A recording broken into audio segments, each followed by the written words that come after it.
Hello friends, चलिए आज एक नया चैप्टर हम स्टार्ट करने जा रहे हैं। That is the inventory valuation. 101% question her exam में किसी भी लेवल का हो आना ही आना है। इन्वेंट्री वैल्यूएशन जिसके साथ हमारा अकाउंटिंग स्टैंडर्ड 2 डील करता है, क्या है कैसे है सारी बातें करते हैं। ध्यान से देखिए।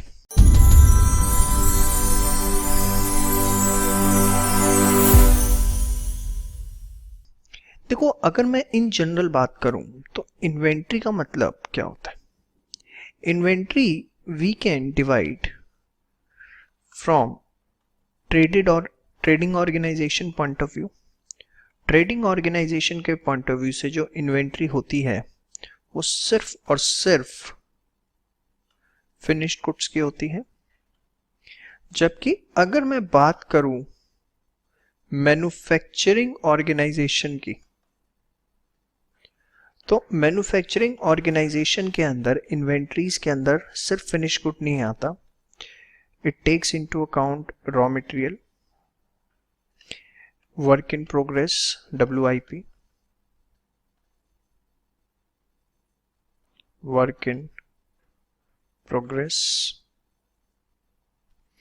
There after stores and spares, जो ऐसे इक्विपमेंट्स हैं मशीन्स के जो रेगुलर यूज होते रहते हैं। ठीक है, जैसे कार्बन लगता है एक मशीन में, बहुत फ्रीक्वेंट यूज होता है, तो वो आपका वो भी इन्वेंट्री होता है। All types of packing material वो भी इन्वेंट्री में लिया जाता है, as well as the finished goods.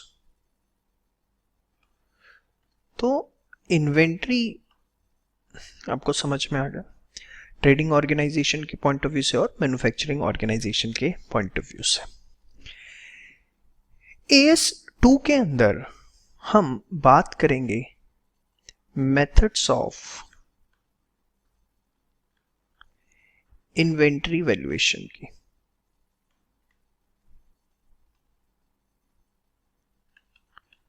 Methods of inventory valuation as such अगर मैं ब्रॉडली डिवाइड करूं तो there are 2 types of methods for inventory valuation. One is historical cost method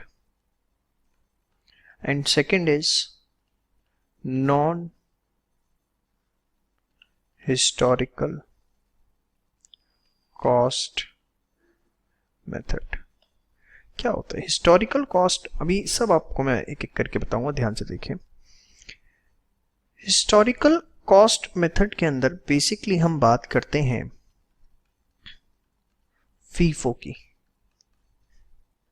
first in first out. क्या है ये सब आपको बताया जाएगा, पहले आप एक बार नोट कर लीजिए बस। लीफो की, last in first out,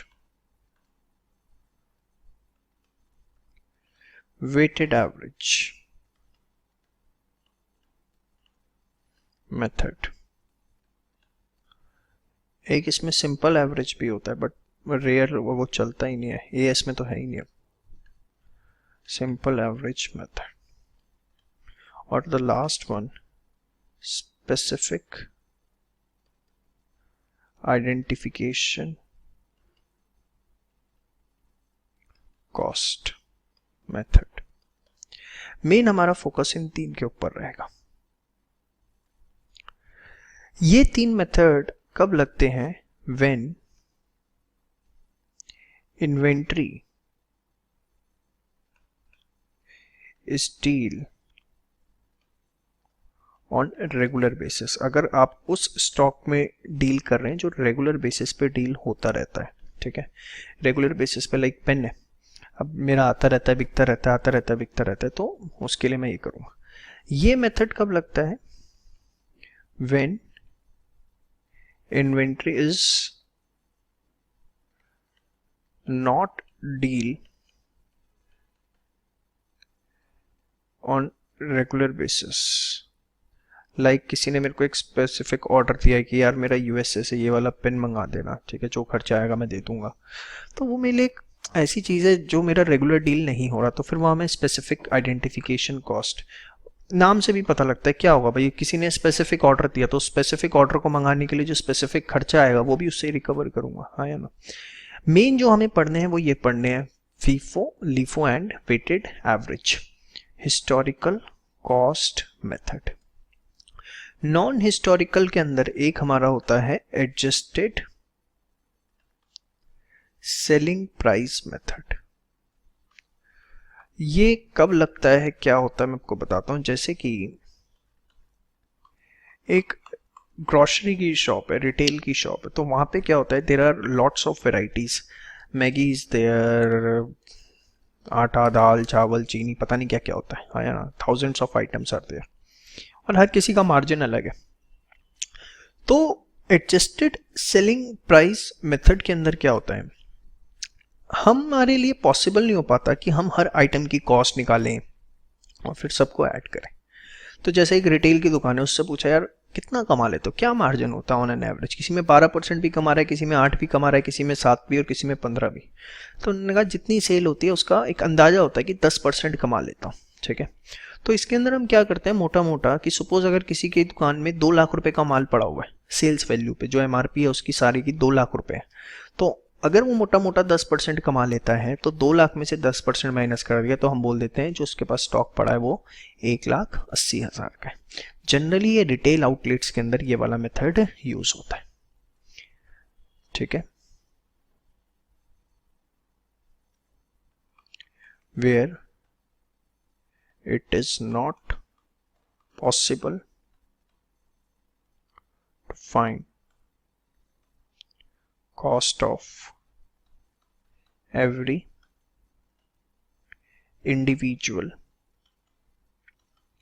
unit। सब आपको मैं बताऊंगा कब कहाँ क्यों कैसे, टेंशन ना लो, ठीक है। इस पे भी करेंगे हम क्वेश्चन, और ये सबसे फ्रीक्वेंट है, सबसे फ्रीक्वेंट ये 3 मेथड्स जनरली हर ऑर्गेनाइजेशन यूज करती है।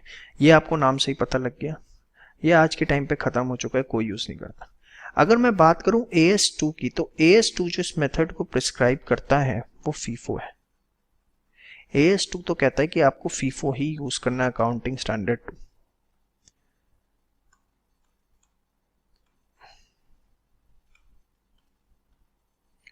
अगर इसके अलावा आप कोई मेथड यूज कर रहे हो तो आपको उसे नोट्स टू अकाउंट्स में डिस्क्लोज करना पड़ता है। AS2 जो है वो किसको प्रिस्क्राइब करता है, फीफो को। ये आपसे पूछा जा सकते हैं सारे थ्योरी क्वेश्चंस,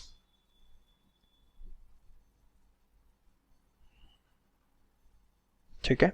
चलिए अब ये फीफो क्या है, लीफो क्या है, वेटेड एवरेज क्या है, इसके ऊपर हम बात करते हैं, फिर एडजस्टेड सेलिंग, सब के ऊपर एक एक करके आराम से बात करेंगे।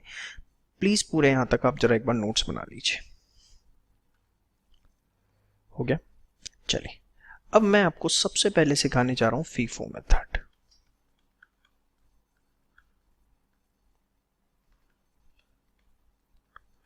ठीक है, एक छोटा सा एग्जांपल ले रहा हूं। चलिए क्वेश्चन आपके सामने है, for the month of July आपके पास ओपनिंग स्टॉक है 100 यूनिट्स 10 रुपए के हिसाब से, रिसीट्स हैं 5 जुलाई को 200 यूनिट्स आई आपके पास 15 रुपए के हिसाब से, रिसीट्स मतलब परचेजेस, 15 जुलाई को खरीदा 21 जुलाई को खरीदा, इशू में 8 जुलाई को सेल करी, इशू मतलब सेल्स 20 जुलाई को 25 जुलाई को। तो कैसे पूरा डील इन होता है ध्यान से देखिए। इसके लिए हम बनाते हैं बेटा एक स्टोर लेजर। क्या बनाना है, स्टोर लेजर। क्या उसका फॉर्मेट है, ध्यान से देखिए, फॉर्मेट देखिएगा थोड़ा सा बनाने का तरीका, नहीं तो बाद में कंफ्यूजन हो जाएगी।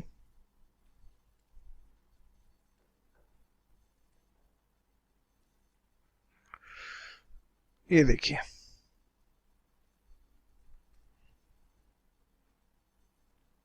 तीन सेक्शन आपको सबसे पहले बनाने हैं।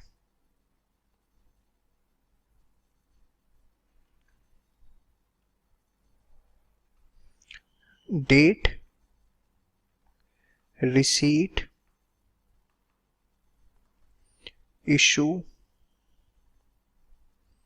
बैलेंस, तीन सेक्शन आपको बनाने हैं। फिर हर सेक्शन में 3 इंटरनल सेक्शन बनेंगे। देखो मेरी लाइन सीधी नहीं आ सकती क्योंकि मैं पैड पे लिख रहा हूँ इस पे, ठीक है। आप स्केल से इसे प्रॉपर बनाएं। देखो कैसे आ रहा है, मैं निकम में सीधा आ जा, प्रॉपर फॉर्मेट कीजिए। हर किसी में 3-3 सेक्शन आपको बनाने हैं।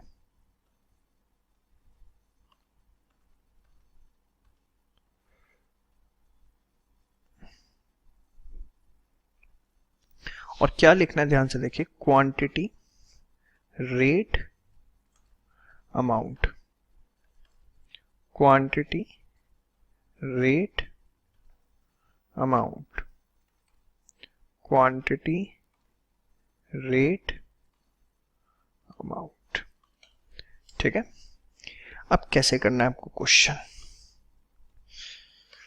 देखिए सबसे पहले जुलाई, स्टार्टिंग में ही होगा 1 जुलाई। आपने लिखना है, ओपनिंग स्टॉक है, पूरा फैल के एकदम अच्छे से सब में मिला मिलू के लिख दीजिए ओपनिंग स्टॉक। हाँ ऐसे ही लिखना है। कितनी क्वांटिटी, 100 यूनिट्स, 10 रुपए के हिसाब से कितना हो गया, 1000। 100 यूनिट्स है, 10 रुपए के हिसाब से कितना, 1000। फिर 5 जुलाई को डेट वाइज आपको चलना है। 200 यूनिट आपने खरीदी 15 के हिसाब से, तो रिसीट में क्वांटिटी में लिखा 200, रेट इज 15, तो अमाउंट इज 3000 हो गया। तो अब आपके पास पुराने वाला स्टॉक तो है ही पड़ा हुआ, भी 100 के हिसाब से आपको दोबारा लिखना है, और नया स्टॉक आ गया 200 के हिसाब से 15, कितना, 3000। क्लियर है, शो। अब इसके बाद डेट वाइज चलना है। 5 जुलाई के पास है 8 जुलाई, क्या हुआ 8 जुलाई को, कितने यूनिट्स इश्यू हुए, 150। तो देखो FIFO, first in first out, जो पहले आया वो पहले जाएगा। तो पहले आपके पास ये वाला स्टॉक आया है, ये पहले ओपनिंग है, तो आप 100 यूनिट्स पहले उसमें से दोगे, दोनों टोटल 150, तो बाकी 50 जो है बैलेंस में से दोगे। तो एक मिनट, ये हमारा हो गया 1000 और ये हमारा हो गया 750। तो 100 में चला गया, 200 में से 50 गया, कितना बचेगा, 150। रेट इज 15, 2250, ठीक है। इसके बाद नेक्स्ट है 15 जुलाई की ट्रांजैक्शन। 150 यूनिट्स हमने खरीदे 10 रुपए के हिसाब से, कितना हो गया, 1500। तो 150 हमारे पास पहले थे 15 के हिसाब से, और 150 अब हमारे पास हो गए 10 के हिसाब से, ये जो भी अभी आए हैं, ठीक है। चलिए अब आगे क्वेश्चन आप अपने आप करिए फास्ट। 20 जुलाई 100 यूनिट इशू करे हमने, तो बताओ किस में से होंगे, ऊपर वाले में से हो जाएंगे 15। अब 150 में से 100 गए तो बचे कितने, 50, और 150 ये एज इट इज,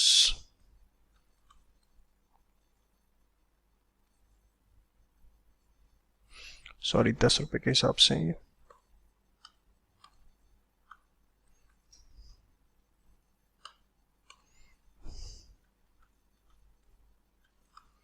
कितना, 1500, ठीक है। ये आ गया आपका 20 जुलाई का। अब आगे देखते हैं, आइए मैं फॉर्मेट कंटिन्यू करना पड़ेगा, रुको मैं फॉर्मेट बना लूं। चलिए 21 जुलाई को अब हमारे पास 200 यूनिट्स और है। 21 जुलाई 200 यूनिट्स और है। क्या रेट है 12 के हिसाब से? 2400। तो नाउ वी हैव 3 स्टॉक्स। 50 है 15 के हिसाब से, 150 है 10 के हिसाब से, एंड 200 है 12 के हिसाब से। इसके बाद 25 ऑफ जुलाई 200 यूनिट्स हमने इशू किए, सेल किए, तो 50 उसमें से आएगा, 150 इसमें से,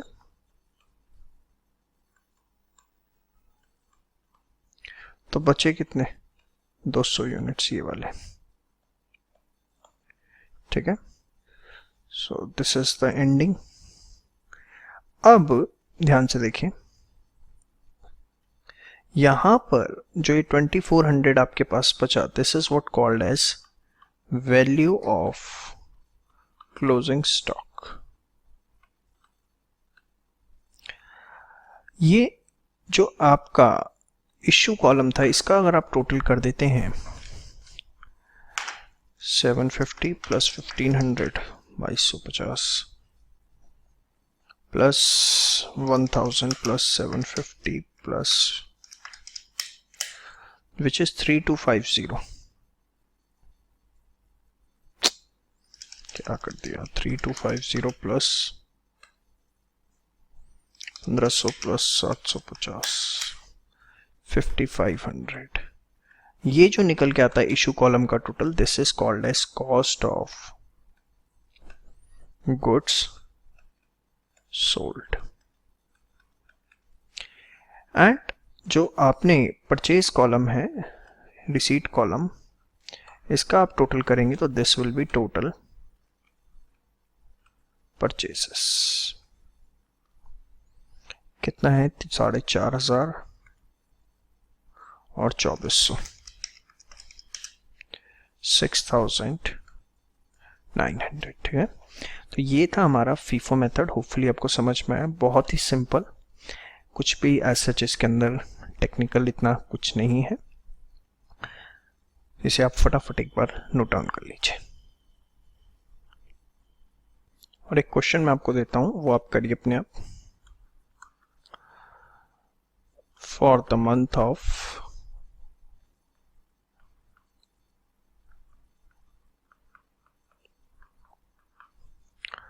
अगस्त, ओपनिंग स्टॉक 200 यूनिट्स 10, रिसीट 5 अगस्त 20 अगस्त 22 अगस्त 300 यूनिट्स 400 यूनिट्स 100 यूनिट्स इशू 11 अगस्त 18 अगस्त 29 अगस्त 150 यूनिट्स 150 यूनिट्स 400 यूनिट्स। हाँ, ये आपको क्वेश्चन करके रखना है अपने आप। ठीक है, करिए इसे अपने आप। चलिए बच्चों, अब हम स्टार्ट करने जा रहे हैं लास्ट इन फर्स्ट आउट। फटाफट ये क्वेश्चन नोट डाउन कर लीजिए फास्ट, और स्टोर लेजर का फॉर्मेट बनाइए। चलिए स्टार्ट करें। मैंने सब कुछ तैयार कर लिया, देखो। For the month of March है, तो 1 मार्च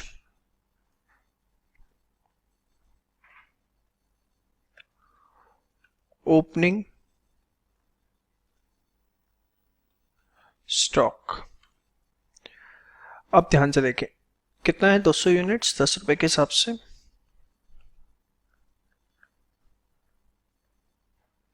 2000।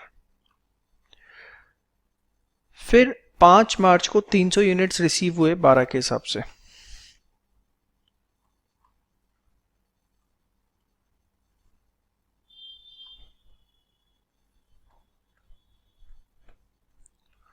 तो now we have two types of stock,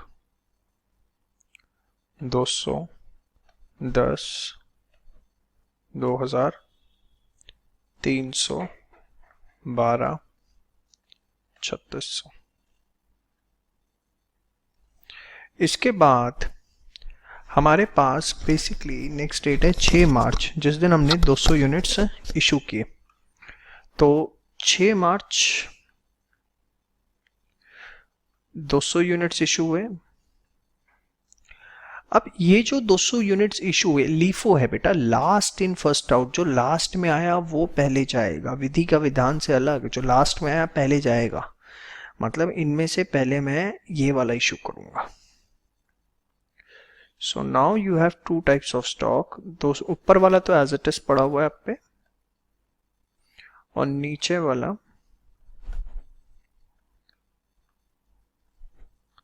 में आपके पास सिर्फ 100 यूनिट बचे।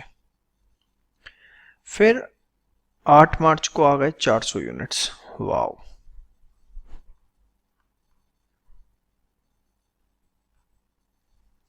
किस रेट से? 8 रुपए से। तो 200 यूनिट्स 10 के वाले 2000, 100, 12, 1200, 400, 8, 3200। ठीक है। देन 10 मार्च को 300 यूनिट्स इशू किए।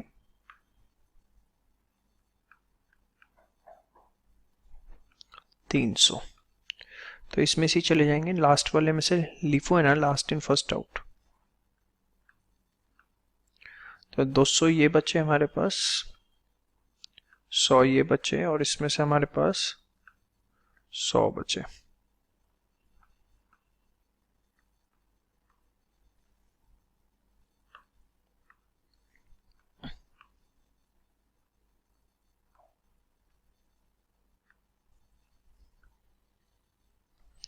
देयर आफ्टर 16 मार्च को 200 यूनिट्स और इशू किए।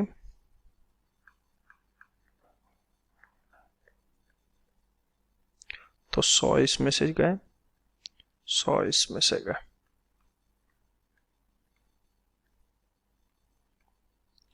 तो ये बचे हमारे 200 यूनिट्स। ऊपर वाले सिर्फ बचे हुए हैं, बाकी सब साफ हो गया। इसके बाद 20 मार्च को 500 यूनिट्स आए 10 के हिसाब से। So now we have this as well as this। ठीक है। Thereafter 25 मार्च को हमने 300 यूनिट्स इशू किए।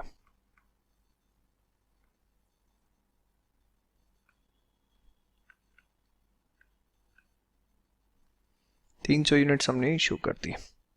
तो यहाँ 200, 12, 2400, और इसमें से 200 बचे,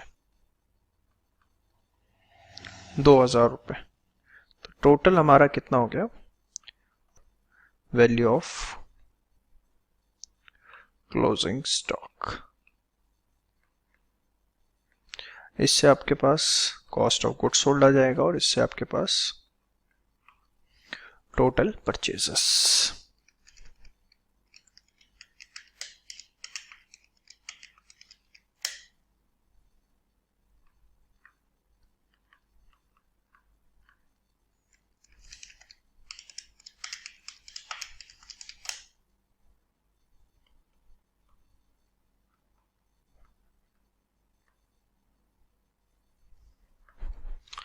तो ये आपके पास पूरा स्टोर लेजर तैयार हो गया with the help of last in first out. कुछ नहीं आपने देखा, इसमें जो लास्ट है उसको हमने पहले इशू करना है, इससे ज़्यादा इसके अंदर कुछ भी नहीं है।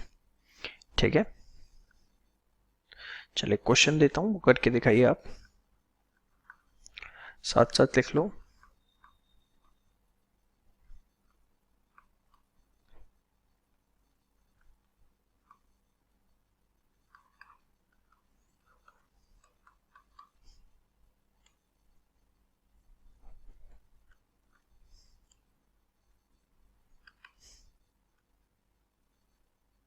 तीन 300 यूनिट्स हैं।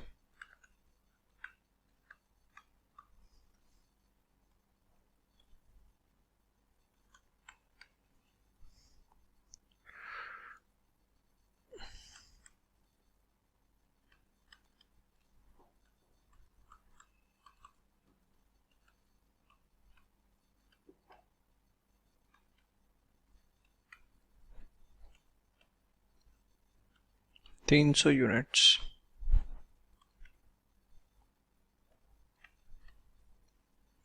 चार 400 यूनिट्स,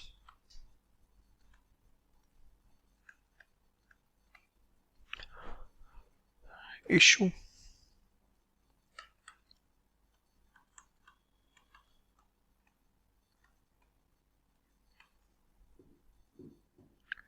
फिर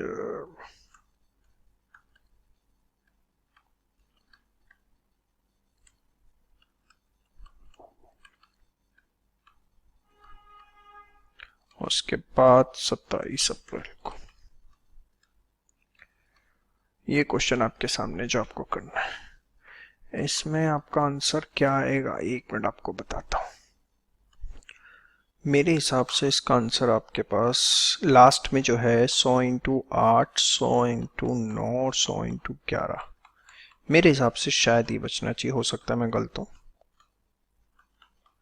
बट मेरे हिसाब से इसका आंसर ये 2800 बनेगा।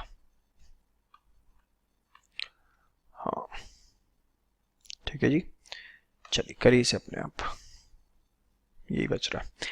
ओके, अब नेक्स्ट वीडियो में हम करेंगे weighted average method. Thank you. चलिए आइए अब हम स्टार्ट करने जा रहे हैं अपना weighted average method. For the month of May we have opening stock of 200 units at the rate of 10। तो मे, फर्स्ट में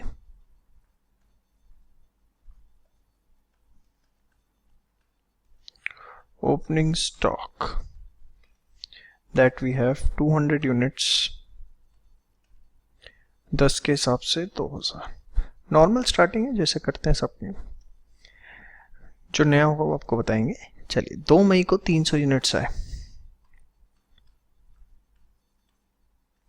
किस रेट से, 8 रुपए के हिसाब से। तो सी आपके पास अब वेटेड एवरेज में क्या करना होता है, 200 थे 300 और आ गए, तो टोटल लिखना होता है आपको 500। यूनिट में यूनिट ऐड कर दी, पहले 2000 का सामान था, 2400 का और आ गया, टोटल कितना हो गया 4400। यूनिट में यूनिट ऐड कर दी, अमाउंट में अमाउंट ऐड कर दिया, समझ में आया।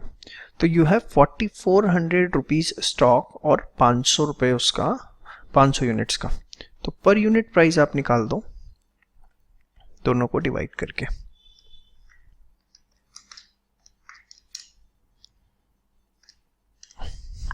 Comes out to be 8.8। समझ में आया, क्योंकि आपने परचेज करा है तो आपका स्टॉक बढ़ गया, 200 और 300 कितना हो गया 500, और अमाउंट 2000 का था, 2400 का और हो गया 4400। इसमें सिंपल चलना एकदम। नेक्स्ट हमने 8 मई को 250 यूनिट सेल किए। अब उसमें से 250 यूनिट हमने सेल किए, तो रेट इज 8.8, तो 250 इंटू 8.8 2200। 500 में से 250 गए, बचे कितने 250, 4400 में से 2200 गए 0.8 से। अरे यार 500 में से 250 गए 8.8 से 2200, तो आप पे बचे 250 यूनिट, 8.8 से कितना 2200 रुपये। समझ में आया, अभी सेल हुई है तो यूनिट में से यूनिट माइनस और अमाउंट में से अमाउंट माइनस, 4400 में से 2200 गया 2200। समझ में आया। नेक्स्ट 10 मई को 500 यूनिट्स खरीदे 10 के हिसाब से।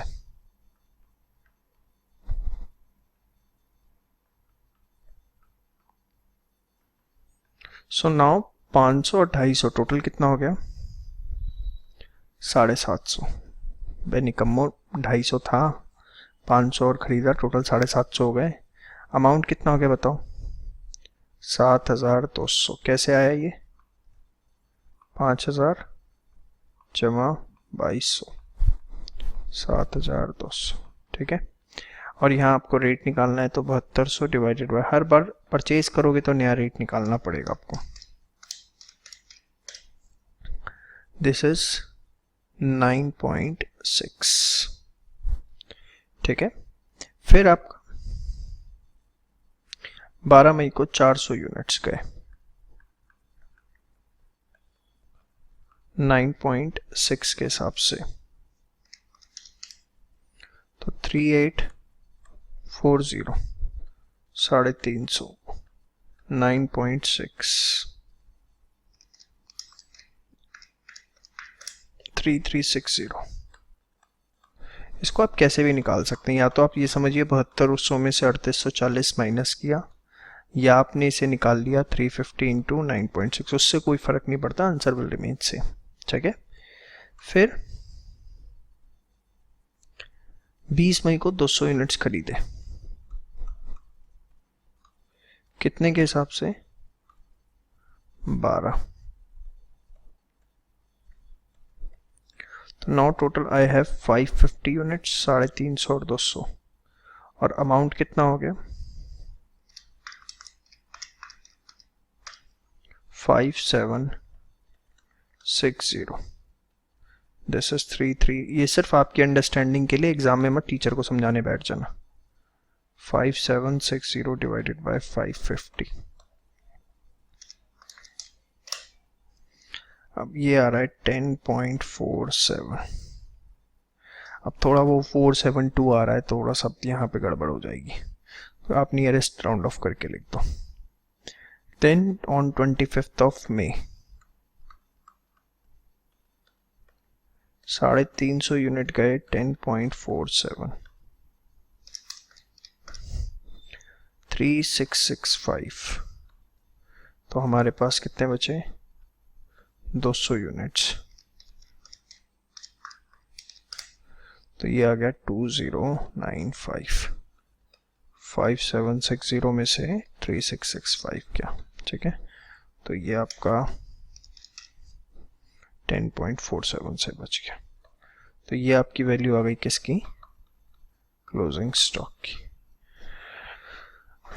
समझ में आ गया आपको? श्योर। तो weighted average is also very simple, just add on अगर परचेज किया और सब्ट्रैक्ट अगर आपने सेल किया। ठीक है।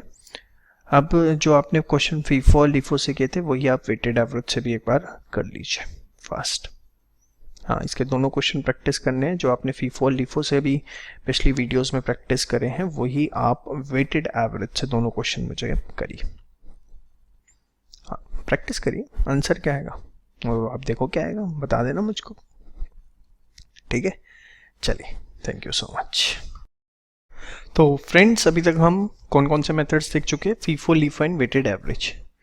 सिंपल एवरेज मेथड मैंने आपको बताया था, एज सच ये नहीं पूछा जाता क्योंकि ये कंप्लीटली रिडंडेंट मेथड है, बेकार बकवास मेथड है। फिर भी ऑन द सेफर साइड में आपको बता दूं, सपोज हमारे पास ओपनिंग स्टॉक है 200 units at the rate of 10 each. ठीक है। और परचेजेस हुई सपोज 3 मंथ में 300 units at the rate of 8 each, 200 units at the rate of 12 each and 500 units at the rate of 6 each. ठीक है। And suppose we have the closing stock of 300 units. तो इसमें valuation कैसे निकालते हैं? Simple average में जितने price पे आपने डिफरेंट डिफरेंट खरीदा है, 10 रुपये, 8 रुपये, 12 रुपये, 6 रुपये, 10 जमा 8 जमा 12 जमा 6, ये 4 प्राइजेस थे। इसकी आप एवरेज निकाल दीजिए, डिवाइड बाय 4, 18 रुपये 30 36 9 रुपये। तो जो हमारा क्लोजिंग स्टॉक होगा वो हमारा 300 यूनिट्स है और उसका 9 रुपये के हिसाब से एवरेज है, तो 2700 रुपये का हमारा क्लोजिंग स्टॉक है। मतलब कोई क्वांटिटी मैटर नहीं करती किस रेट पे क्या क्वांटिटी खरीदी थी, हमने सिर्फ रेट्स को ऐड किया, उसकी एवरेज निकाली और क्लोजिंग स्टॉक को उससे मल्टीप्लाई करके बता दिया इतने का क्लोजिंग स्टॉक है। तो इसीलिए आप इससे मच बेटर मेथड था वेटेड एवरेज। आपने देखा उसमें कैसे हम क्वांटिटी को भी कंसिडर करते हैं, प्राइस को भी कंसिडर करते हैं। तो एग्जाम में नहीं पूछा जाता, जस्ट सेफर साइड आपको करवा दिया है। चलिए, तो अभी तक आप मेरे साथ क्या क्या देख चुके? FIFO, LIFO, weighted average and simple average method जो है वो आप मेरे साथ ऑलरेडी देख चुके हैं। अब ध्यान से कुछ बातें आपको समझनी है, एक एक चीज देखिए जरा। देखो, दो तरह के इन्वेंट्री सिस्टम होते हैं। एक होता है परपेचुअल इन्वेंट्री सिस्टम और एक होता है हमारा पीरियोडिकल इन्वेंट्री सिस्टम। थोड़ा सा इसको आपको समझना पड़ेगा, ध्यान से देखिए। परपेचुअल का मतलब होता है कंटिन्यूस, मतलब इसमें हम क्या करते हैं, after every transaction whether it is related to issue or receipt, closing stock is computed। Her transaction के बाद हम क्लोजिंग स्टॉक निकालते हैं, जो कि अभी अब तक सीखते आ रहे थे। जैसे आपने अभी स्टोर लेजर देखा, ठीक है, तो उसके अंदर क्या हो रहा था, हर ट्रांजैक्शन के बाद हम बैलेंस निकाल रहे थे। तो अभी तक जितना भी आपने मेरे साथ किया है वो सारा क्या किया है, परपेचुअल इन्वेंट्री सिस्टम। ठीक है, इसे हम बुक वैल्यू मेथड भी बोल सकते हैं। जबकि पीरियोडिकल इन्वेंट्री सिस्टम के अंदर क्या होता है, जिसको हम फिजिकल काउंट मेथड भी बोल सकते हैं, इसके अंदर हम इन्वेंट्री निकालते हैं एक पीरियड ऑफ टाइम के बाद। Inventory is computed at a particular interval of time, like end of every month, हर महीने के एंड में निकाल ली, like end of every month. मतलब हर ट्रांजैक्शन के बाद इसमें क्लोजिंग स्टॉक नहीं निकलता, एक महीने का टाइम फिक्स है, माल आता जा रहा है, इशू होता जा रहा है, ठीक है। एंड में क्या हुआ, हमने स्टॉक काउंट कर लिया, फिजिकल काउंट कर लिया कि कितना स्टॉक हमारे पास पड़ा हुआ है। तो inventory is computed at particular interval of time like end of every month. This is done through physical counting.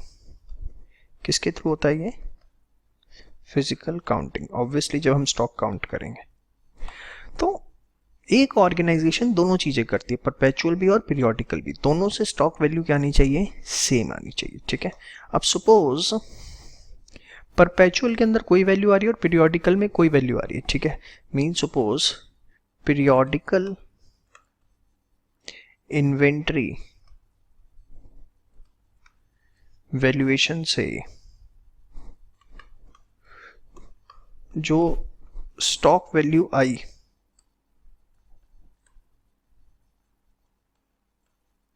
ठीक है, वो कम है। ठीक है, किससे, perpetual inventory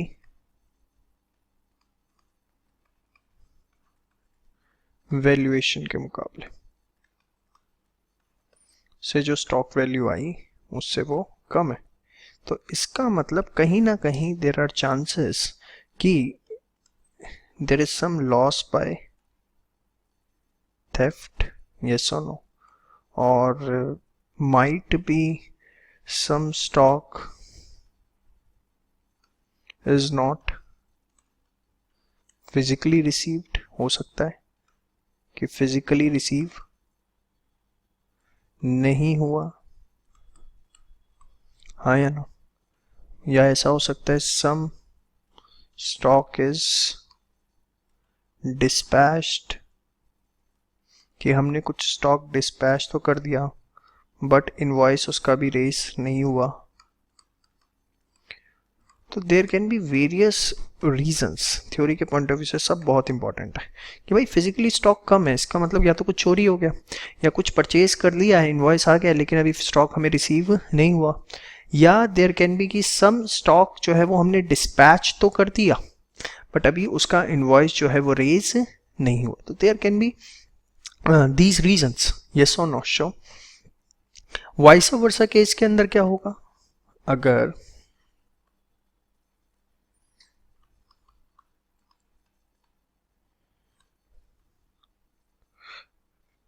vice versa situation मतलब फिजिकल स्टॉक ज़्यादा है और बुक वैल्यू कम है, दिस कैन बी कि like goods received but purchase not yet recorded, goods receive तो हो गए बट उसकी परचेजेस रिकॉर्ड बुक्स में नहीं हुई, हाँ या ना, हो सकता है ये, ठीक है। And second can be the goods not dispatched, goods dispatch नहीं हुए बट सेल्स रिकॉर्डेड, हमने सेल्स जो है वो रिकॉर्ड कर ली, सेल रिकॉर्ड कर हो गई तो बुक वैल्यू कम हो गई, बट अगर डिस्पैच नहीं किए तो फिजिकल स्टॉक ज़्यादा होगा। तो these can be some situations जहाँ परपेचुअल पीरियोडिकल जो है वो अलग अलग हो सकता है, बट पीरियोडिकल में याद रखना एक पीरियड ऑफ टाइम के बाद ही हम स्टॉक वैल्यूएशन करते हैं। कई बार आपसे पीरियोडिकल पूछ लिया जाता है इस तरीके से, क्वेश्चन से मैं आपको समझाता हूँ, ध्यान से देखिए। सपोज आपके पास एक क्वेश्चन है, देखिए क्वेश्चन हमारे सामने, इसे नोट करिए। ओपनिंग स्टॉक है 200 यूनिट्स 10 रुपए के हिसाब से, रिसीट है 5 अगस्त 7 अगस्त 10 अगस्त, इशू गिवन है आपको 16 अगस्त 20 अगस्त 22 अगस्त। Find inventory valuation from periodical method, किस मेथड से निकालना है, पीरियोडिकल मेथड से। देखो कुछ नहीं लिखा हुआ, if nothing is specified we have to follow perpetual and store ledger, जो आपने बनाना सीखा था वही बनाएंगे, बट स्पेसिफिक लिख दिया पीरियोडिकल, तो कैसे करना है ध्यान से देखिए। सी फीफो, आप देखो टोटल आपके पास कितने यूनिट्स थे, 200, 300, 500, 200, 700, 300, 1000, ठीक है, 1000 थे, उसमें से चले कितने गए, 400, 200, 600 और 100, 700।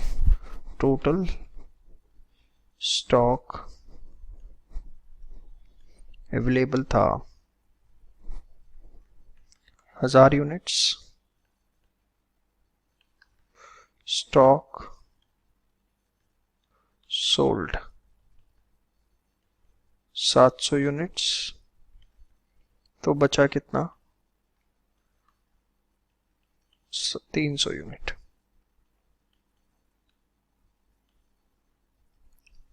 यूनिट बचा। पीरियोडिकल में कैसे निकालते हैं, पीरियोडिकल में हम लेते हैं फर्स्ट इन फर्स्ट आउट, जो पहले आया वो पहले चला गया, तो 700 जो गया, आपको ये नहीं देखना, डेट इज कंप्लीटली इममेटीरियल, डेट से कुछ फर्क नहीं पड़ता, हमें कैसे करना है इसे, 700 चला गया तो हम मानेंगे 200 ये चला गया, 300 ये चला गया और 200 ये चला गया, 200 और 300 500 और 200 700, 700 चला गया, बचा कितना 300, तो यहाँ पे हम फीफो से निकाल देंगे 300 इंटू 12, वैल्यू बची कितनी 3600। मैं कह रहा हूँ डेट से कोई फर्क नहीं पड़ता, इनफैक्ट ये डेट्स मैं चेंज कर भी दूँ लो मैंने चेंज कर दी, मैंने ले ली 11 अगस्त, 21 अगस्त, 27 अगस्त। लो, हो सकता है आपका आंसर, कोई डेट से फर्क नहीं पड़ता, ले दे के आप ये बात समझ लो। पीरियोडिकल में by the end of the day हम सब कुछ निकालते हैं, जैसे लीफो मेथड है। लीफो में अब अगेन 300 यूनिट्स बचे भाई, 700 बिक गए, 1000 टोटल थे। तो लीफो में क्या होता है, लास्ट इन फर्स्ट आउट, जो लास्ट में आया वो पहले चला गया। तो 300 हम मानेंगे ये गए, 200 ये गए, 500 और 200 इसमें से गए, तो 100 इसमें से बचे, 200 उसमें से, 200 इंटू 10 एक बचा, और 100 इंटू 8, 800 रुपये एक बचा। टोटल कितना हो गया,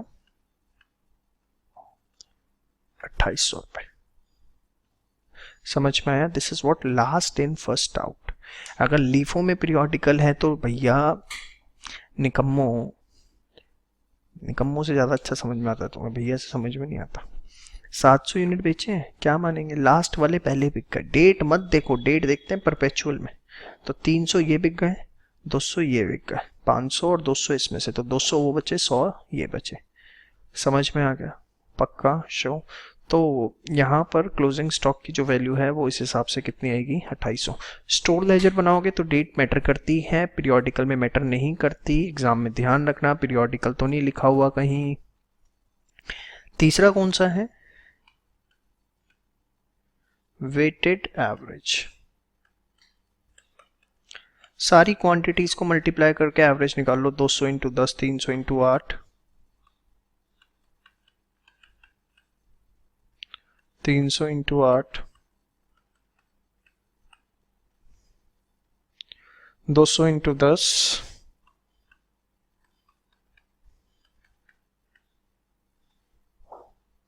300 इंटू 12।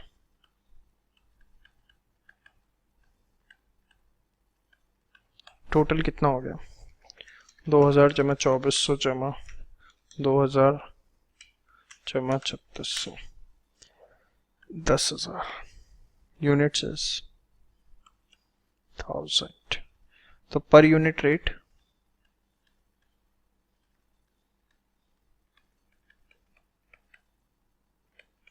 1000 कितना हो गया, 10, 10 रुपये पर यूनिट आ गया। अब क्लोजिंग स्टॉक कितना बचा हुआ है, 300 यूनिट्स। तो वेटेड एवरेज में 310 रुपये पर यूनिट है, तो इसमें रेट आ जाएगा 3000। तो you can see that periodical is very easy as compare to perpetual. Perpetual में स्टोर लेजर बनाना है, फिर आंसर निकालना है। पीरियोडिकल में कुछ नहीं करना। पीरियोडिकल में सिंपली आपको फीफो है, ऊपर वाला चला गया, एंड वाला बच गया। लीफो है, लास्ट वाला चला गया, ऊपर वाला बच गया। वेटेड एवरेज है, सबको इकट्ठा ले लिया, बस। कोई डेट मैटर नहीं करती। Note, in case of periodical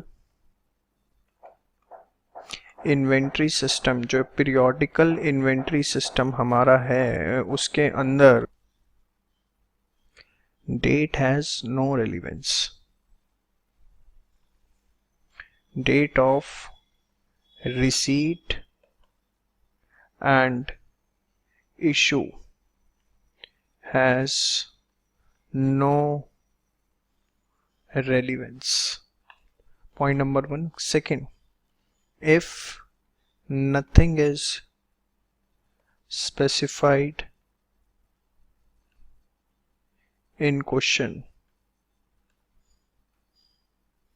use perpetual inventory system, that is store ledger. Periodical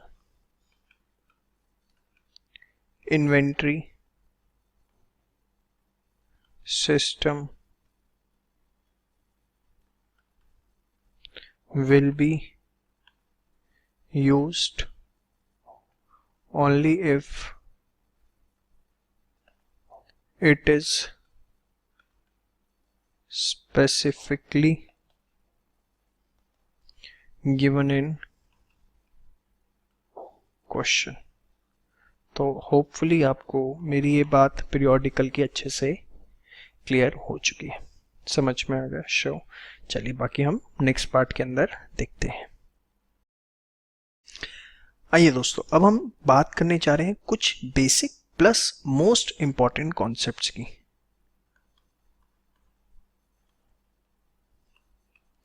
नाम ही मैंने इसका ये रखा है।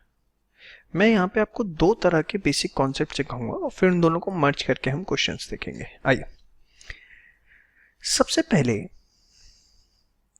Impact of over valuation slash under valuation of opening stock या क्लोजिंग स्टॉक। ये टॉपिक आपको सबसे पहले मेरे साथ पढ़ना है। बड़े आराम से रिलैक्स होके समझेंगे, कोई जल्दीबाजी हमें नहीं है। ये टॉपिक आपको यहाँ समझना, और believe me CA inter final तक और पता नहीं कहाँ कहाँ तक, ये बीकॉम में भी आगे तक आपकी बहुत हर जगह बहुत हेल्प करने वाला है। So please be careful. बेटा हमने ट्रेडिंग अकाउंट देखा हुआ है, आपको पता होगा। ट्रेडिंग अकाउंट आपको याद होगा, जिसमें हम यहाँ पर ओपनिंग स्टॉक लिखते हैं, कुछ कुछ अगर याद हो। यहाँ हम परचेजेस लिखते हैं, हाँ या ना। यहाँ हमारी सेल्स आती है, यहाँ हमारा क्लोजिंग स्टॉक आता है, और यहाँ हमारे ग्रॉस प्रॉफिट। कुछ हल्का सा याद हो बस आपको। Very good. यहाँ 10 का ओपनिंग स्टॉक है, suppose purchases are 100, sales are 200, closing stock is say 50. So can you tell me the amount of gross profit please? Yeah, absolutely right, it will be 140. Here it is 250, here it is 250. ये है trading account, एक normal. Tell me one thing, अगर ये जो closing stock है 50, if we make it instead of 50 80, हम इसे 80 करते हैं, हमने इसे 30 रुपीज बढ़ा दिया, तो कैन आई से this will B 280? So what will be the impact on this gross profit? This will be 170. हाँ या ना, पक्का? तो मतलब कैन आई से अगर क्लोजिंग स्टॉक की वैल्यू बढ़ गई, क्लोजिंग स्टॉक की वैल्यू बढ़ गई, तो जो ग्रॉस प्रॉफिट है वो बढ़ जाएगा, हाँ या ना, पक्का? अगर स्टॉक की वैल्यू बढ़ जाए तो ग्रॉस प्रॉफिट बढ़ जाएगा। और दूसरे एंगल से समझ लो आप, अगर यहाँ पर एक वेरिएबल बढ़ रहा है और वी नो टोटल दोनों साइड के आते हैं सेम आते हैं, तो यहाँ पर जो प्रॉफिट हैं वो भी बाय डिफॉल्ट बढ़ेंगे ही, यस और नो। सेम वे अगर क्लोजिंग स्टॉक की वैल्यू कम हो जाए तो जो ग्रॉस प्रॉफिट है वो क्या हो जाएंगे, कम हो जाएंगे। स्टॉक बढ़ गया, ग्रॉस प्रॉफिट बढ़ गया, स्टॉक कम हो गया, ग्रॉस प्रॉफिट कम हो गया। क्लोजिंग स्टॉक ग्रॉस प्रॉफिट बढ़ने, इसका मतलब हमारी कॉस्ट ऑफ गुड्स सोल्ड क्या हो रही है, कम। अरे जीपी ज्यादा आने का मतलब क्या है, प्रॉफिट कब ज्यादा आएंगे, जब कॉस्ट ऑफ गुड्स सोल्ड कम होगी। और यहाँ जीपी कम हो रहा है, मतलब कॉस्ट ऑफ गुड्स सोल्ड जो है वो ज्यादा आ रही। तो दिस रिलेशनशिप होपफुली आपको ये समझ में आ गया कि अगर क्लोजिंग स्टॉक ओवर वैल्यू होता है तो उससे जीपी बढ़ जाता है या आपका कॉस्ट ऑफ गुड्स सोल्ड कम हो जाता है, एंड वाइसा वर्सा। पक्का? चलिए, इसके बाद अगर मैं ये चीज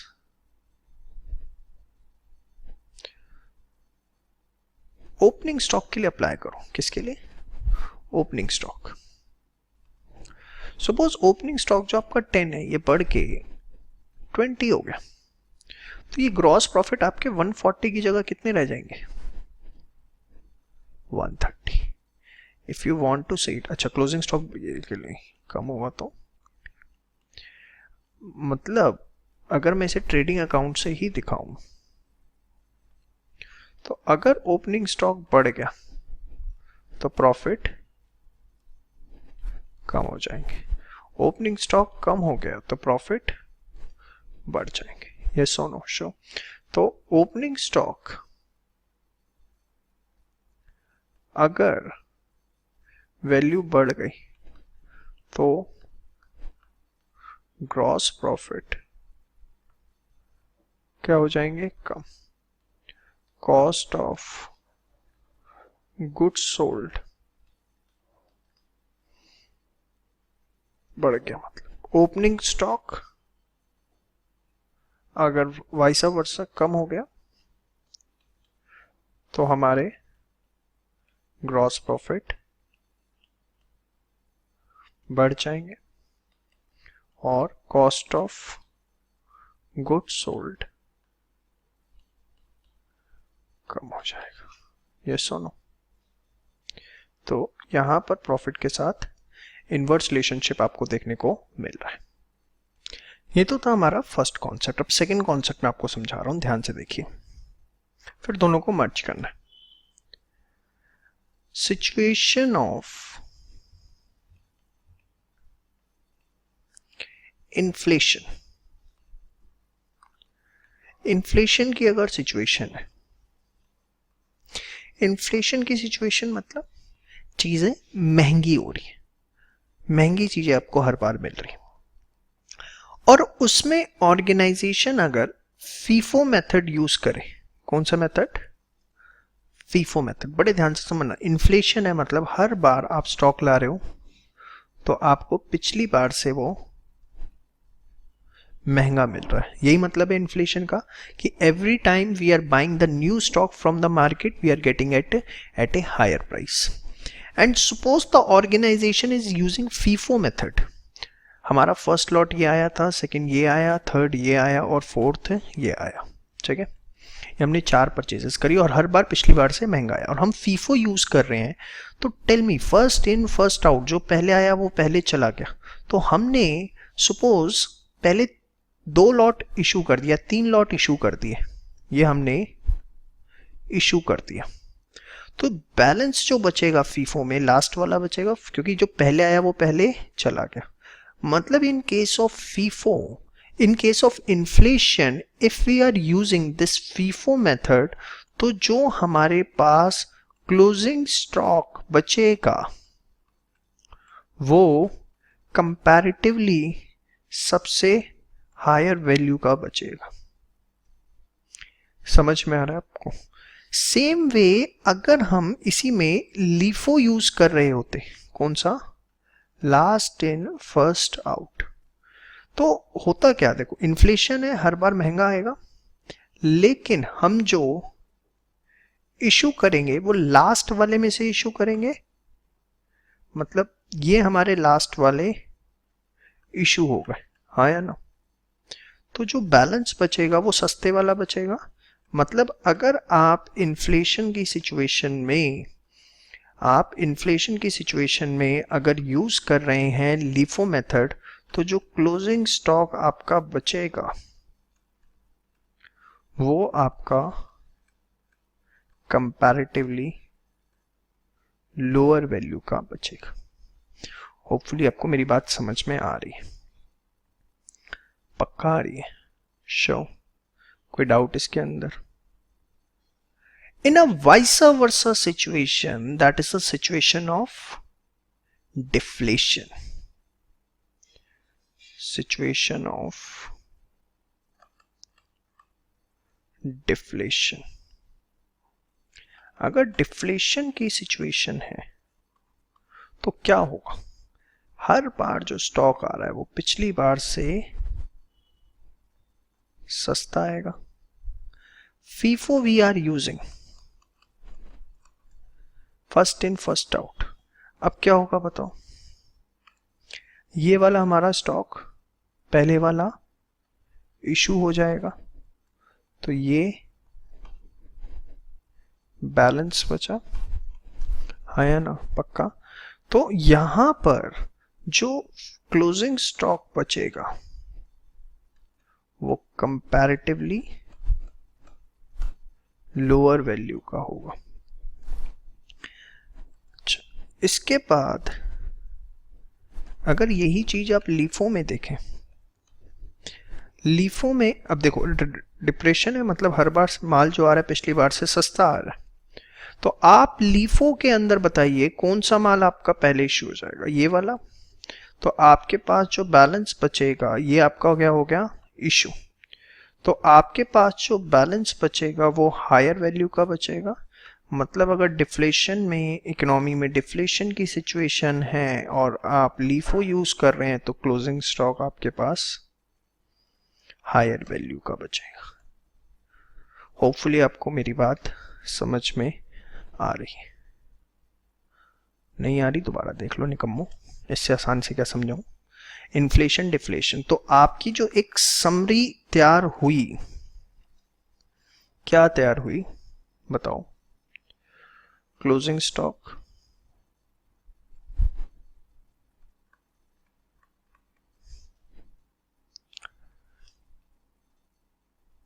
इन्फ्लेशन में और डिफ्लेशन में, और यहां पर फीफो और लीफो। तो फीफो इन्फ्लेशन क्या दे रहा है, हायर वैल्यू दे रहा है, और यहां पे फिर लोअर, ये लोअर और ये हायर। ये आपकी एक समरी जो है वो तैयार हो गई।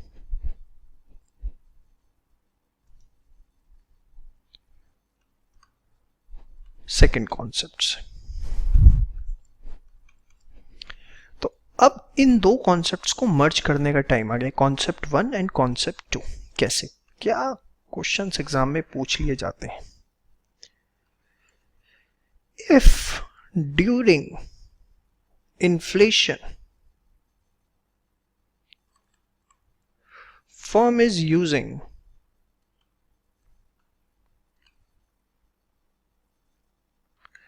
FIFO method, then what likely to be impact on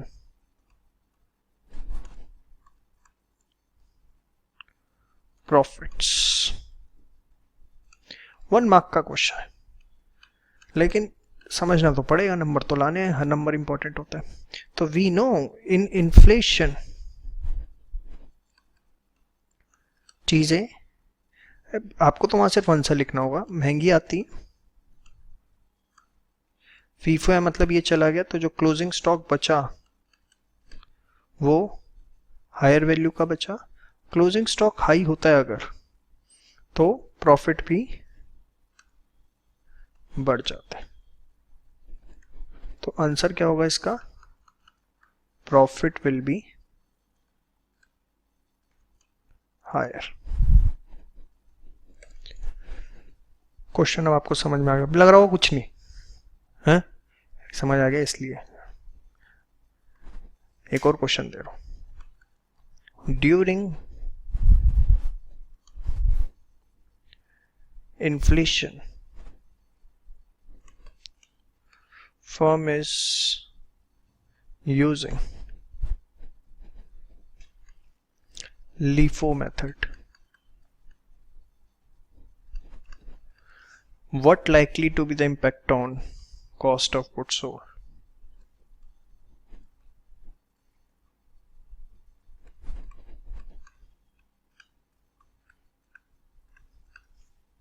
So see, LIFO method है,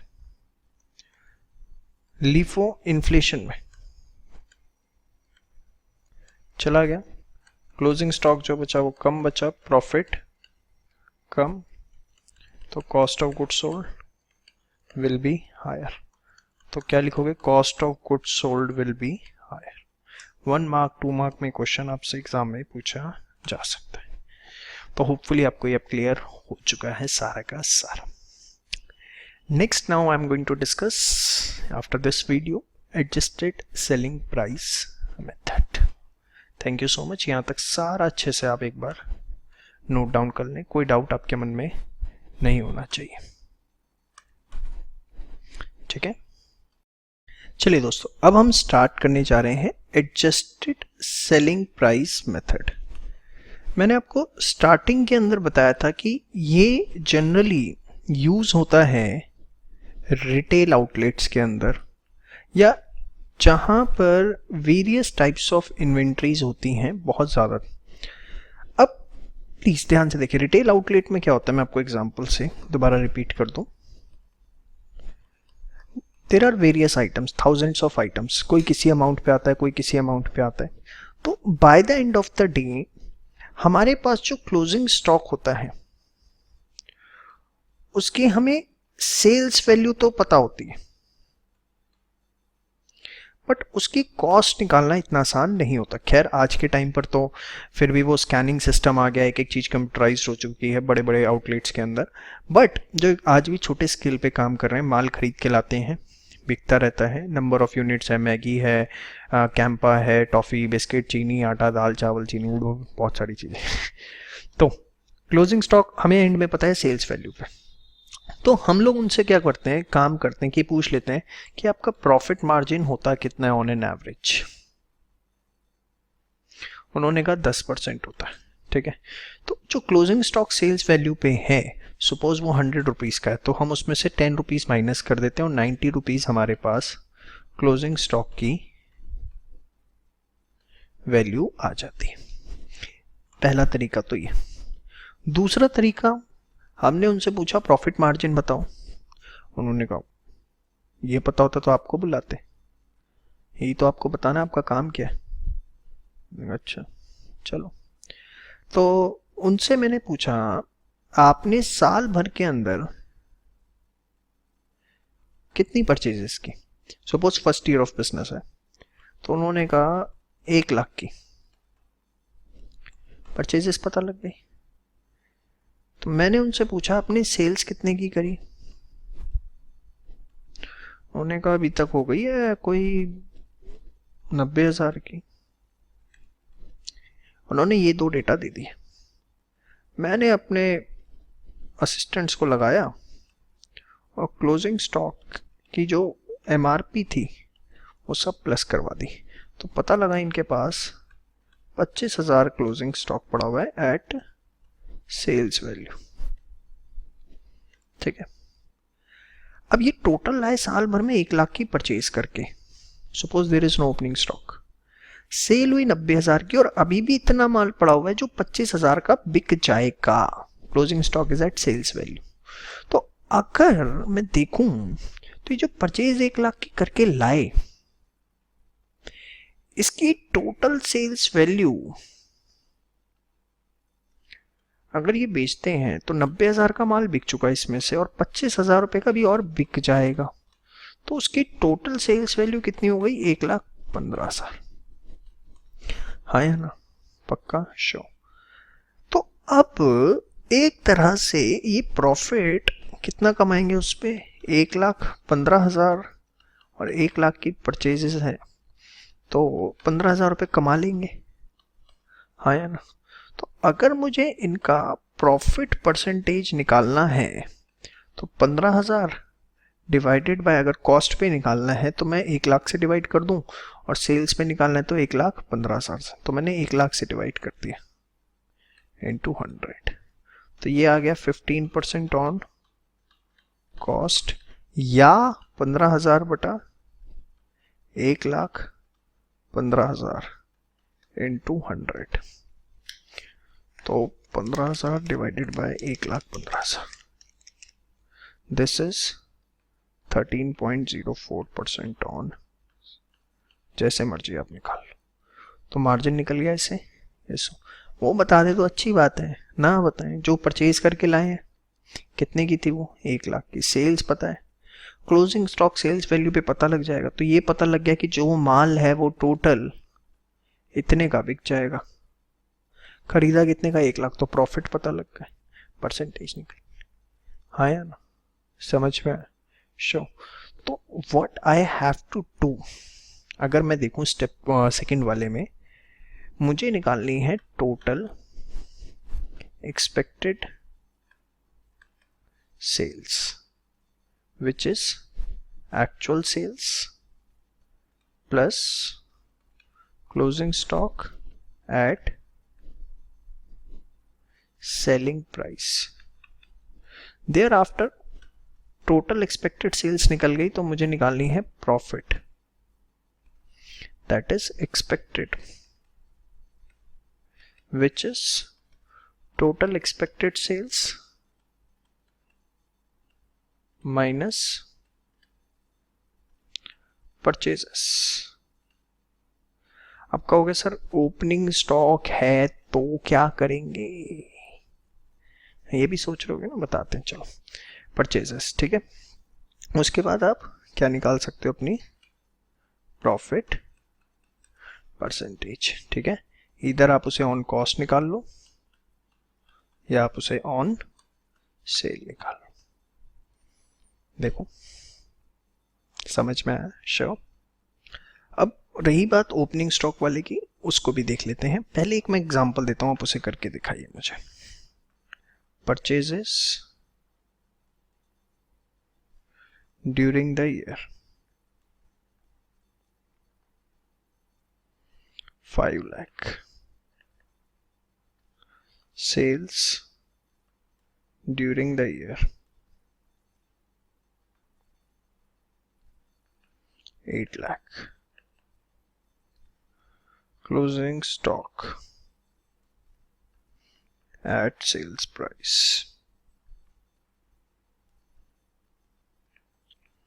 इसी को मैं ओपनिंग स्टॉक से भी करवा दूंगा, आप पहले ही करके दिखाइए। Find amount of gross profit and closing stock at cost। तो आइए करें।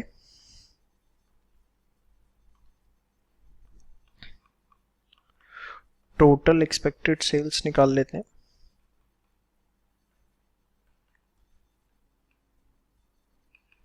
आठ लाख जमा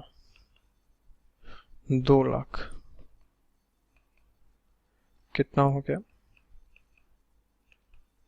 10 लाख, ठीक है। परचेजेस कितनी है, 5 लाख। एक्सपेक्टेड प्रॉफिट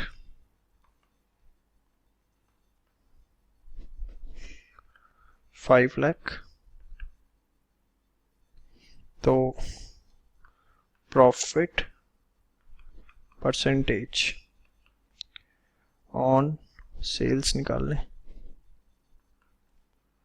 5 लाख कुछ ना लिखा हो तो सेल ही निकालना चाहिए, वैसे भी 5 लाख है।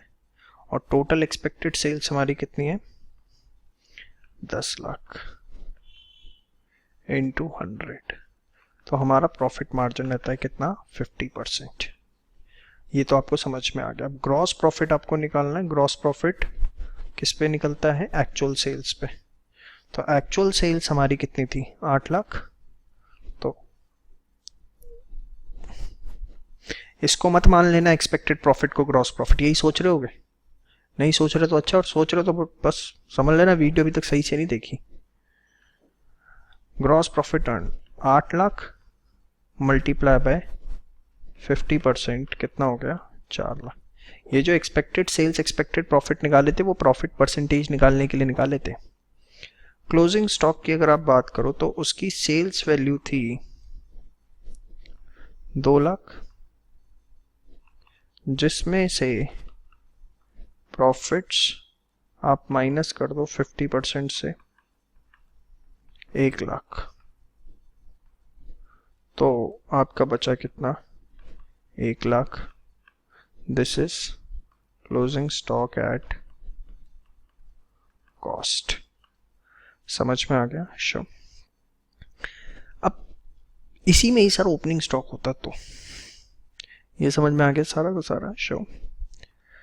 चलो वो भी दे देते हैं आपको, सब कुछ कराऊंगा। Suppose in the last example, इसमें फिर आपको ओपनिंग स्टॉक भी सेल्स वैल्यू पे पता होगा। ओपनिंग स्टॉक जो है वो था 1 लाख का एट सेल्स वैल्यू, तो क्या होता, ठीक है। ध्यान से देखिए, उस केस के अंदर बड़े ध्यान से आप देखना, बड़े ध्यान से। परचेजेस आपकी किस पे, कॉस्ट पे। आपकी सेल्स जो हुई थी वो कितनी हुई थी, 8 लाख रुपए एक्चुअल सेल्स, जिसमें से आपने सबसे पहले, देखो बंदा सेल करता है तो कौन सा माल बेचता है, प्रैक्टिकली बात करो, ओपनिंग स्टॉक सबसे पहले बिका होगा। तो ओपनिंग स्टॉक अगर बिक गया होगा कितने का, 1 लाख रुपए का, तो जो रेस्ट ऑफ द सेल्स हुई 7 लाख रुपए की, रेस्ट ऑफ सेल्स वो कहां से हुई, out of current purchases. 7 lakh रुपए की जो सेल्स हुई वो कहां से हुई, करंट परचेजेस में से। बेटा जो करंट ईयर में परचेज हुई होगी उसका कुछ पार्ट ही तो सेल हुआ होगा और कुछ पार्ट क्या बन गया होगा, क्लोजिंग स्टॉक। हाँ या ना, पहले क्वेश्चन में क्या था, सिर्फ परचेज ही था तो ओपनिंग स्टॉक था ही नहीं, तो हम मान रहे थे जो परचेज है उसका कुछ सेल हो गया, उसी में से क्लोजिंग स्टॉक। लेकिन अब आपके पास अगर ओपनिंग स्टॉक भी है तो जो टोटल सेल्स हुई है 8 लाख की, उस सेल्स में से कुछ सेल हुई है आउट ऑफ ओपनिंग स्टॉक और फिर आफ्टर दैट हुई है आउट ऑफ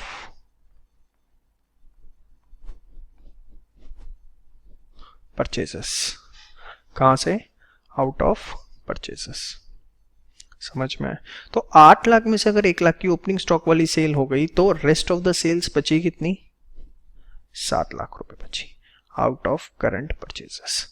अब आपके पास जो क्लोजिंग स्टॉक है सेल्स वैल्यू पे वो कितना था, 2 लाख रुपए, मतलब 9 लाख रुपए is the expected sales price of current purchases. जो आपने परचेजेस करी है वो टोटल कितने की बिक जाएगी आपकी, 9 लाख की। समझ आ रहा है, 8 लाख सेल करी थी, 1 लाख ओपनिंग स्टॉक है, तो जो रेस्ट ऑफ द सेल्स हुई 7 लाख की out of the current purchases हुई। अब जो परचेजेस हैं उसमें से 7 लाख का माल सेल हुआ, अबाउट 2 लाख का क्लोजिंग स्टॉक है, तो टोटल उसकी सेल्स वैल्यू है कितनी, 9 लाख। कॉस्ट कितनी थी, 5 लाख। तो उसमें जो प्रॉफिट हो सकते हैं एक्सपेक्टेड वो कितने हो सकते हैं, 9 लाख में से 5 लाख की कॉस्ट है उसकी परचेजेस की, 4 लाख रुपए। यस और नो, हाँ या ना, पक्का 4 लाख रुपए के हो सकते हैं एक्सपेक्टेड प्रॉफिट। तो फिर अगर मैं प्रॉफिट परसेंटेज निकालूं ऑन सेल तो 4 लाख बटा 9 लाख इंटू 100 तो कितना आएगा,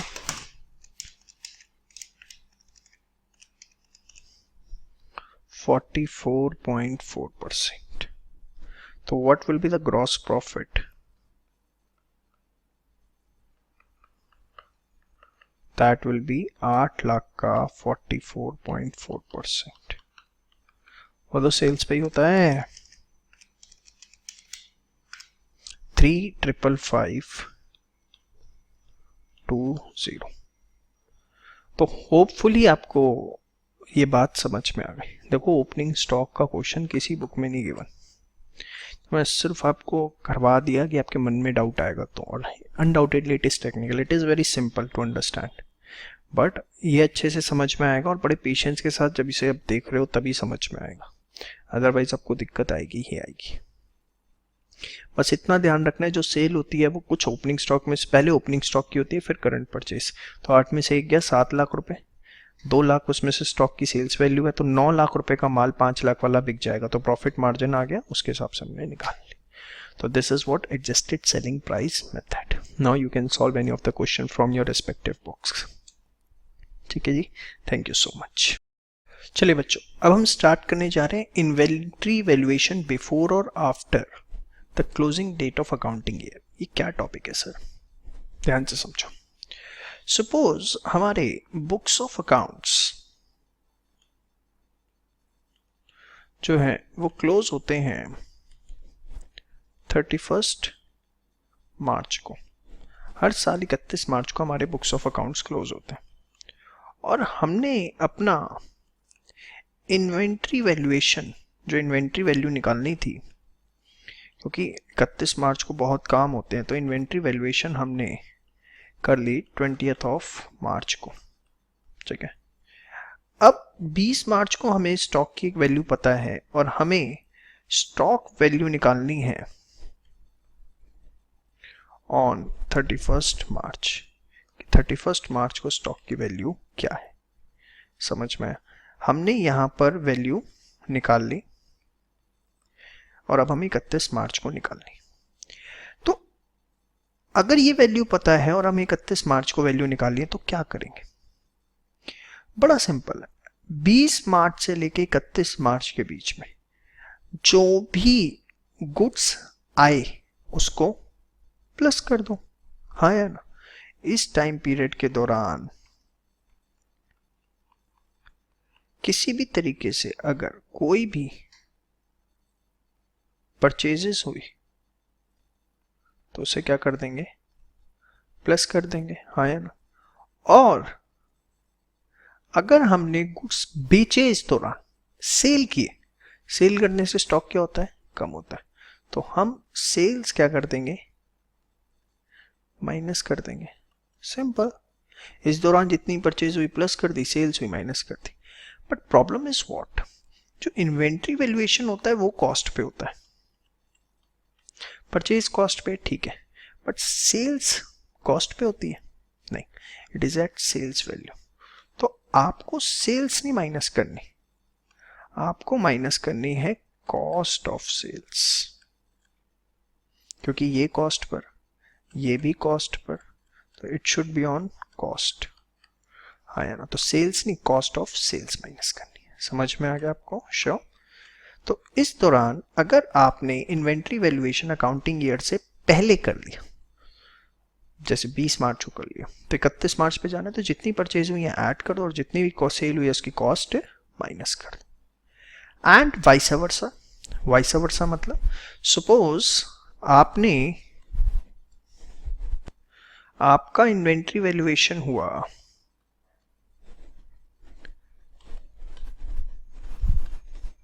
7 अप्रैल को, आपको वैल्यू निकालनी है 31 मार्च को, तो बस वाइस वर्सा. अब आपको उल्टा जाना है, तो इस बार आप क्या करेंगे, परचेजेस को प्लस माइनस कर देंगे और कॉस्ट ऑफ सेल ऐड कर देंगे. ठीक है. तो अगर बिफोर हो गया तो purchase plus cost of sale minus, आया होगा बढ़ गया होगा प्लस कर दी, कॉस्ट बिक गया माइनस कर दी, और वाइसा वर्सा है तो वाइसा वर्सा. लेकिन कुछ बातें ध्यान रखनी है. चलो वाइसा वर्सा तो अभी बाद में देख लेंगे, कंफ्यूज हो जाओगे खामखा, ये नोट करने की जरूरत नहीं है. तो मैंने ऊपर लिखा हुआ इन्वेंट्री वैल्यूएशन बिफोर और आफ्टर. अभी मैं आपको क्या पढ़ा रहा हूं, बिफोर. ठीक है. अब इसमें देखो बड़े ध्यान से आपको ध्यान रखनी है. वो स्टॉक वैल्यू आपको 31 मार्च को पूछ रहा है, तो याद रखना उसने क्या 3 चीजें पूछ सकता है. As per periodical inventory system. ये फंसाता है, ऐसे आपको बता रहा हूं, फंसना मत. या पूछ लेगा as per perpetual inventory system,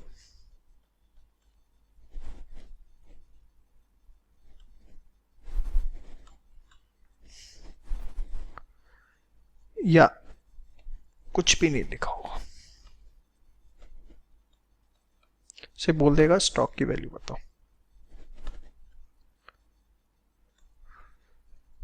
find the value of stock as per periodical inventory system, find the value of stock as per perpetual, या कुछ भी नहीं लिखा हुआ, find the value of stock. कुछ नहीं लिखा हुआ तो इसका मतलब परपेचुअल है। इन दोनों के आंसर सेम होंगे। अब पीरियोडिकल और परपेचुअल लिखने से क्या फर्क पड़ता है, ध्यान से देखो, बड़े ध्यान से एक चीज समझनी है आपको कि क्या फर्क पड़ने वाला है। पीरियोडिकल इन्वेंटरी सिस्टम, इसका मतलब क्या होता है? पीरियोडिकल इन्वेंटरी सिस्टम, इसके अंदर हम क्या करते हैं? Physical count. क्या करते हैं? फिजिकली स्टॉक को काउंट करते हैं। तो इसमें अगर वो कहता है invoice received but not goods, purchase के केस में वो आपको कहता है कि इनवॉइस तो रिसीव हो गया बट गुड्स रिसीव नहीं हुए, तो इसका मतलब गुड्स फिजिकली अभी नहीं बढ़े हैं, इनवॉइस मिल गया। इन देखो, इनवॉइस मिलने से एंट्री होती है बुक्स में, और बुक्स में एंट्री होने से परपेचुअल की काउंटिंग बढ़ती है। फिजिकली रिसीव होंगे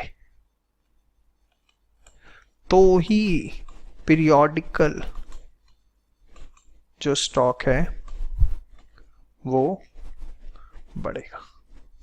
तो पीरियोडिकल इन्वेंटरी सिस्टम या फिजिकल काउंट, परचेज में लिखा हुआ है invoice received but not goods, इसका मतलब स्टॉक अभी बढ़ाना नहीं है। लिखा हुआ है goods received but not invoice, periodically physical count की बात कर रहे हैं, गुड्स रिसीव हो गए, फिजिकल काउंट में आ जाएगा, स्टॉक बढ़ जाएगा। सेम वे सेल्स को लेके अगर लिखा हुआ है इनवॉइस्ड बट नॉट डिस्पैच, आपने इनवॉइस तो दे दिया बट अभी गुड्स आपने डिस्पैच नहीं करे, मतलब आप ही के पास पड़े हुए, तो मतलब अभी आपका जो स्टॉक है वो कम नहीं हुआ। पीरियोडिकल में वो कहता है dispatched but no invoice raised, तो आपका डिस्पैच हो गया, पीरियोडिकल के हिसाब से स्टॉक कम हो गया। समझ में आई बात? कोई डाउट इसके अंदर? इनवॉइस से बस याद रखना बुक्स पे, परपेचुअल पे फर्क पड़ता है, डिस्पैच से पीरियोडिकल पे। सेम वे अगर यही बातें उसने लिखी परपेचुअल के लिए, किसके लिए? Perpetual inventory system. ये रटने की जरूरत नहीं, थप्पड़ मारूंगा अगर रट रहे हो बैठ के, तो सिर्फ और सिर्फ समझो। Invoice represents the entry in books, the dispatch represents the physical counting, that's it. चलो परपेचुअल के जवाब देना मुझे। कहता है invoice received but not goods, purchase हुई है, इसका इनवॉइस रिसीव हो गया, परपेचुअल के हिसाब से स्टॉक बढ़ जाएगा। वो कहता है goods received but not invoice, तो स्टॉक नहीं बढ़ेगा। परपेचुअल बुक में एंट्री नहीं हुई ना, तो स्टॉक कहां से बढ़ जाएगा? बुक में एंट्री कब होती है? इनवॉइस पे। समझ में आया? वो आपको बोलता है सेल्स के लिए, सेम बात, invoiced but not dispatched, stock की वैल्यू कम हो जाएगी। इनवॉइस हो गए, बुक में से खत्म हो गए। वो बोलता है invoiced but not sorry dispatched but not invoice. वे आजा भाई, dispatched but no invoice raised. Invoice raise नहीं हुआ, डिस्पैच हुआ, स्टॉक की वैल्यू कम नहीं होगी। इनवॉइस नहीं रेज होना, परपेचुअल है। You have to be very careful. So see, question periodical है या परपेचुअल है, accordingly you will make the adjustments. एक क्वेश्चन से और अच्छा समझाता हूं, नोट कर लो सारा। एग्जाम्पल लेते हैं आपके लिए। चलिए, क्वेश्चन मैंने आपके सामने रखा है, इससे आपको सारे कॉन्सेप्ट्स क्लियर हो जाएंगे। वैल्यू स्टॉक 20 मार्च को है 2 लाख की, कुछ एडजस्टमेंट्स गिवन है, फाइंड क्लोजिंग स्टॉक ऑन 31 मार्च, और दोनों से निकालनी है आपको, पीरियोडिकल से भी एज वेल एज परपेचुअल से भी। देखो, ओपनिंग स्टॉक आपको फिजिकल गिवन है, पीरियोडिकल गिवन है, इससे आपको कोई मतलब नहीं है, ये बात ध्यान रखना। समझ में आई बात? जो ओपनिंग स्टॉक आपको गिवन है यहां पर, it can be perpetual, periodical, कोई फर्क नहीं पड़ता। फर्क पड़ता है एंड में क्या निकालना है। चलो, तो अभी ये दोनों क्वेश्चन हम दोनों से करने वाले हैं। फॉर्मेट ले लेते हैं, ये पर्टिकुलर्स, यहां पर मैंने लिख लिया परपेचुअल और यहां लिख लिया periodical.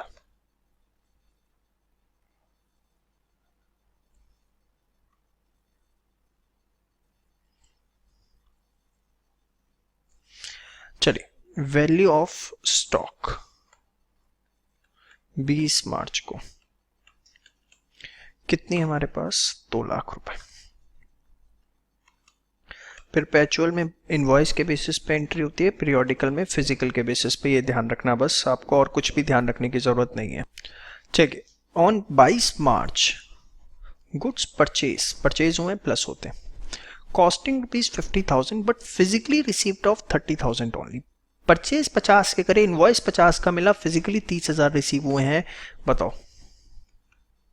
Goods purchased on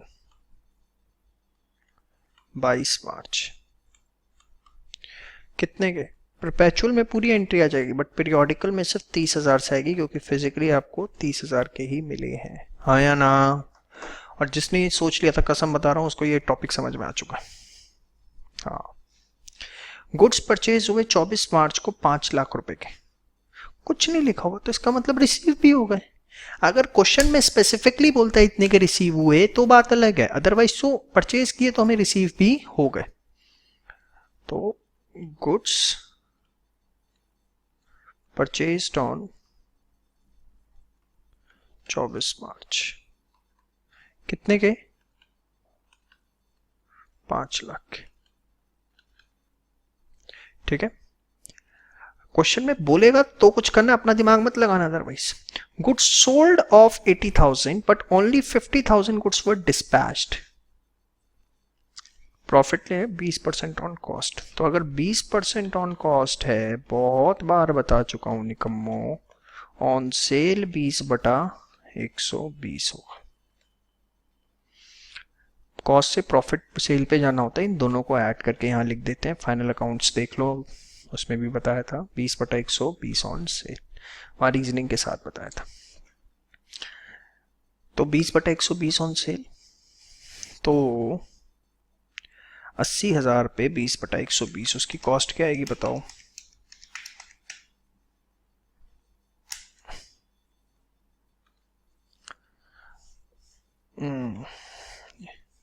cost of cell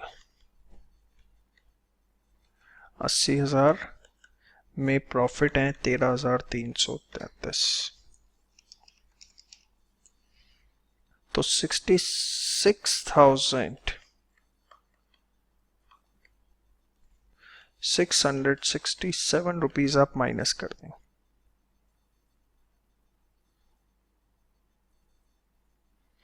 ये डेट वेट गिवन नहीं है इसकी, छोड़ो। और यहां पर से 50,000 के हुए, तो पीरियोडिकल के लिए पीरियोडिकल डिस्पैच पे चलता है, तो उसमें से 50,000 माइनस प्रॉफिट देखो कितने,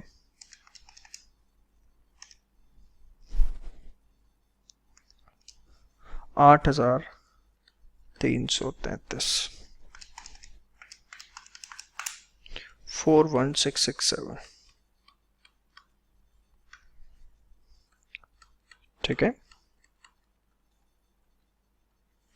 फिर देखो goods dispatched ₹20,000 but no invoice raised, कोई एंट्री नहीं होगी, इनवॉइस ही नहीं बना, बट वहां पर होगा। और वो भी अब अगेन 20,000 के हैं, तो उसमें प्रॉफिट माइनस करो 20/120,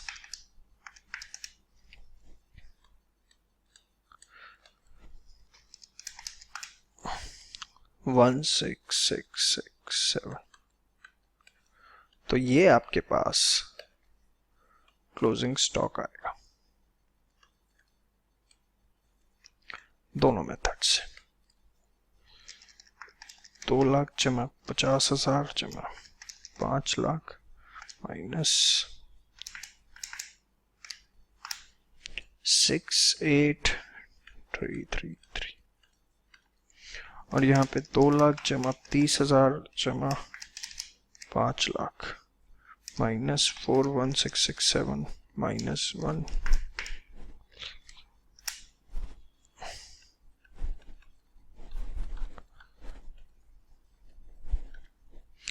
तो परपेचुअल से भी देख लिया आपने, पीरियोडिकल से भी।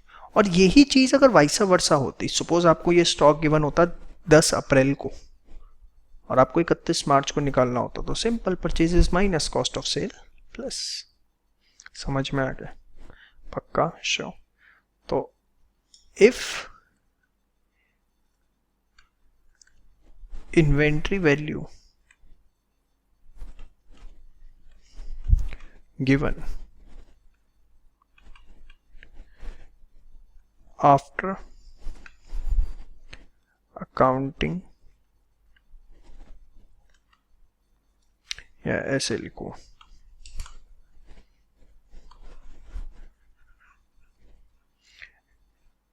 और बेटर लिखते हैं थोड़ा सा, if inventory valuation to be made on year end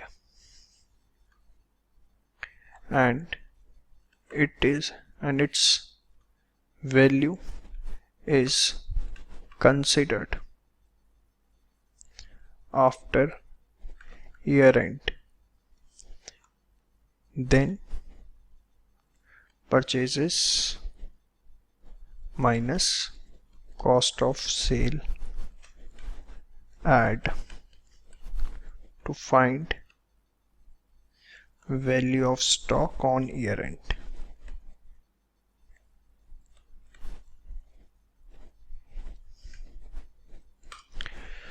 hopefully आपको ये पूरा समझ में आ गया। तो इसी के साथ सब कुछ आपका खत्म होता है, ठीक है। इसको आप अच्छे से नोट डाउन कर लीजिए और आप कोई भी क्वेश्चन अपनी बुक में से कर सकते हैं। Thank you so much. चलिए दोस्तों, एक छोटा सा पार्ट हमारे इन्वेंट्रीज का जो रह गया है वो देखते हैं। देखो, जो फिनिश गुड्स होते हैं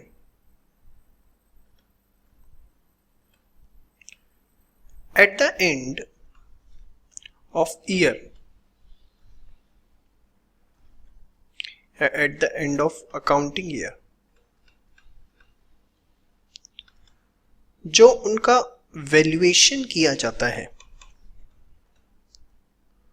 वो किया जाता है एट कॉस्ट और net realisable value whichever is lower। Sir cost तो पता है जिस पे हमने उसे खरीदा, ठीक है, cost is what is this NRV, net realisable value. क्या होता है सर ये? देखो एनआरवी क्या होता है, it is market price of product minus estimated cost may be incurred to complete sales। For example, let us take an example।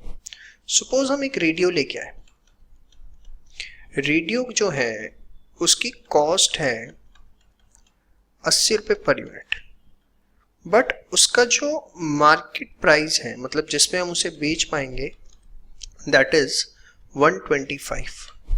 लेकिन एक नीचे आपको कंडीशन दी हुई है, टू सेल इट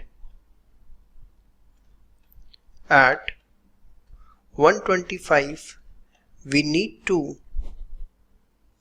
इनकर या we need to spend ₹10 per unit, 10 रुपये पर यूनिट का हमारा खर्चा भी आएगा।